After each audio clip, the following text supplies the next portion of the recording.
And joining me here in the studio now is Margaret Dureke, founder, president, and executive director of the WETATi Academy.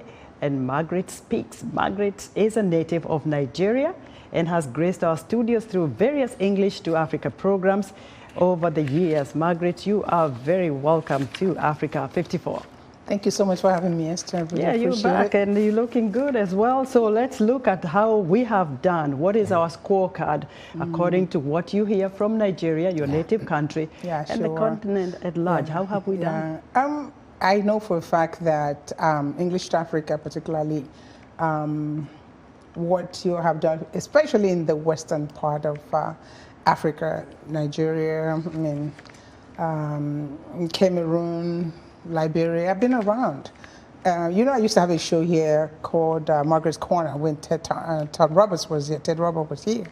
And one of the biggest thing that happens is people have no idea how huge Voice of America is, both the TV and the radio in Africa. In most cases, it is usually the main way, usually the commoners, where people, you know, before God, no one is common, but people who would ordinarily have giant screens such as what we have here, get the news about what's going on, you know, globally. So it's really, really amazing. And when you look at what technology has done, now it's so simplified that anyone with a cell phone, I mean, I'm telling you, people in the market, even in Nigeria and Lagos, women, they have phones and they can access it through the internet. I think it's really amazing. I don't know where Africa or the diaspora would have been without the impact of this newsworthy organization, what it's done and how it has evolved to this date. I'm even looking at, you know, Studio 54. It didn't used to be this fancy. I'm like, where am I right now? So it has come, you guys have come a long way, and I'm so thankful to be part of the journey and part of the story.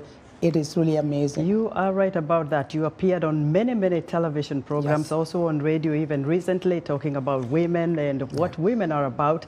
And you had so many, you know, interviews with our retired colleague Shaka Sali. And he talked about politics a lot in Africa. How was that received by the audience? Yeah, it was really, really, really, really great. In every situation, no matter how some feel about it, negative, positive or negative, there is always that contention, yes or no. But we're always looking for that middle point where we can still function as a people. Politics oftentimes is the way of the people that is supposed to be utilized to create the means and the well-being of the whole population. Here's what I mean. For the fact that America today is going through its own struggle, I am so thankful that, without being political, because I'm not a politician, that they're going and fighting the system the way it should be.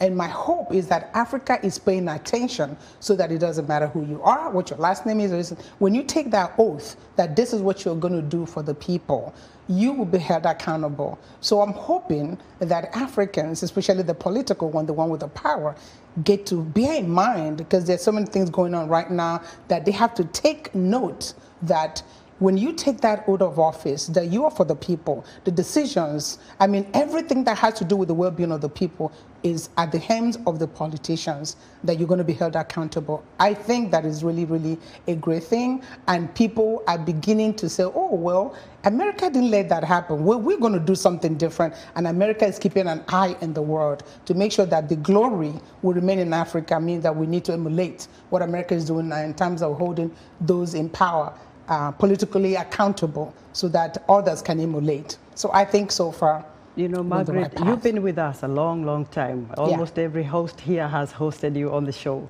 So we have increased our programming, as you mentioned. We have almost every major language in Africa represented here, as well as, you know, digital platforms. The social media now is the in thing, and especially for the youth.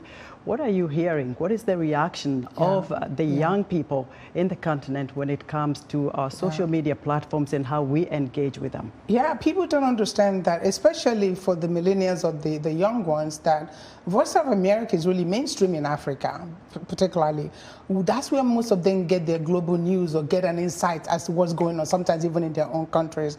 It is like, oh, I want to go and visit America because I want to see what this place called Voice of America. They are so enthused, and most of the times, because of the impact of technology in a positive way, you'll be amazed how most of them hold their phones, the little radios and stuff, and they're tuning in. I remember that particularly with those that have the radio. Most of them still do not have television, but guess what? Because of the impact of technology, they use their phones now. Remember when I learned that I'm coming here today, I shared that with my staff and they put the information on Facebook. A lot of people said, I'm going to watch it on Facebook, even those in Nigeria and elsewhere. I'm a Goodwill ambassador, or was a Goodwill ambassador to Gambia. Most of my contacts, they say they're going to watch it. Where are they going to do it? Through Facebook. So the fact that English to Africa, particularly on VOA, English to Africa, has paid attention to what that populace needs, making sure they caught up with technology to make sure that those who don't have all that it takes to get the giant screen and all that can still have a platform such as social media